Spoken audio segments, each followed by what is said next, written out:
What's up na naman mga ka-uwu. Ayan, pagmasdan nyo ang stepfather ng batang ito mga ka-uwu. Siyempre, alis yung kanyang misis ka-uwu. So, itong step daughter niya mga ka-uwu, panoorin nyo na lang kung ano ang ginagawa niya sa harapan niya. Hindi ko naman po nilalahat ng stepfather mga ka-uwu. Siyempre, kailangan natin mag-ingat lalong-lalo na pagbabae ang ating anak mga ka-uwu. Sabi nga nila ka-uwu, tatay mo ang katawan niya pero ang pag-iisip niya hindi, kaya hindi mo sigurado kung ano ang pwedeng mangyari.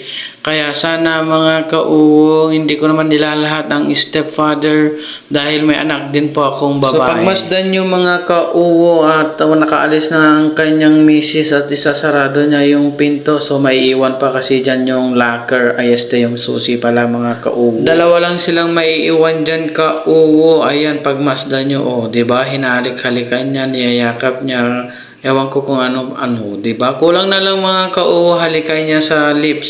Pero alam nyo mga ka-uwu, matalino itong batang ito, maybe 11 years old. Wow, naka-English ka na naman, uwu. Ang tanong dyan mga ka-uwu, bakit kaya may ganyan, no? Bakit ganyan ang mga So, tayo naman ka-uwu, wala tayong dyan masasabi. Pero ang advice ko lang mga ka-uwu, kung kayo man single o may anak mga ka-uwu, ayan, bantayan nyo po ng maigi ang inyong mga anak mga ka-uwu. Kasi hindi lahat ng oras o panahon ay nakikita at siyempre yung bata, malay nyo takot, hindi nagsusumbong yan mga ka-uwu. Kaya ayan, matalino talaga tong batang to mga ka-uwu. Ayan, hindi na makapakali yung tatay.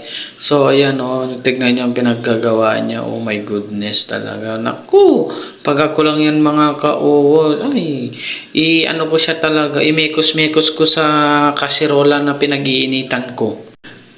Tignan nyo mga ka-uwu, di ba? Kaya marami pang alam tong lalaki na to, pamekos-mekos niya, paapir-apir. Ayan dadaan lang sa harap niya kahit ay Diyos ko talaga. Buti ka mo tong bata, matalino mga ka-uwu. Siguro nagiinit ng katawan nito ka-uwu, kaya hindi siya makapagpigil. Tignan mo. Ay naku, Diyos ko ka talaga. Oh my goodness talaga. Ay, ano bang lahi ito mga ka-uwu? Ng dugo.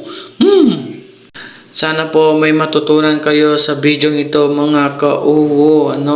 At syempre, ayan. So, ingat-ingat lang lalong-lalo na sa mga may anak na babae mga ka-uwu. At hanggang dito na lang ang aking mini vlog mga ka-uwu. Thank you. God bless. Follow and share.